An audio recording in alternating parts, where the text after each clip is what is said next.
స్వయంగా చంద్రబాబు నాయుడు గారే చెప్పిండ్రు. ఏంటిది?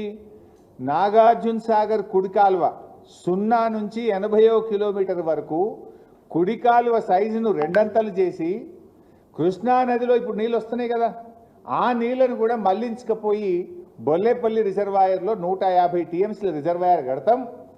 అందుతే కృష్ణా నీళ్లు, అందకపోతే గోదావరి నీళ్లు, రెండు నదులను కబ్జా పెట్టమని కుట్ర చేసింది. ఈ విషయాన్ని చంద్రబాబు నాయుడు గారే చెప్పిండ్రు.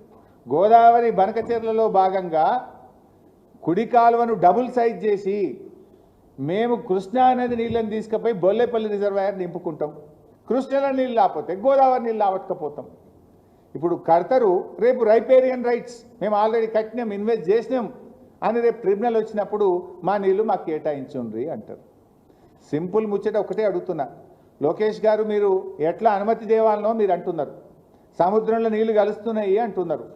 నీళ్లు సముద్రంలో కలిసేదే నిజమైతే 4 కేంద్ర ప్రభుత్వ సంస్థలు మీ డిపిఆర్ని ఎందుకు తిప్పి పంపినాయి? CWC, GRMB, Polavaram project authority, environment department, 4 కేంద్ర ప్రభుత్వ సంస్థలు నీ డిపిఆర్ను ఎందుకు తిప్పి పంపినాయి? That means you are illogical. నీటి కేటాయింపులు లేకుండా, హక్కులు లేకుండా మీరు ప్రతిపాదించేది కనుకనే తిప్పి పంపినాయి. అందువల్ల ఎట్టి పరిస్థితుల్లో కూడా బీఆర్ఎస్ పార్టీ తెలంగాణ హక్కుల విషయంలో కాంప్రమైజ్ కాదు.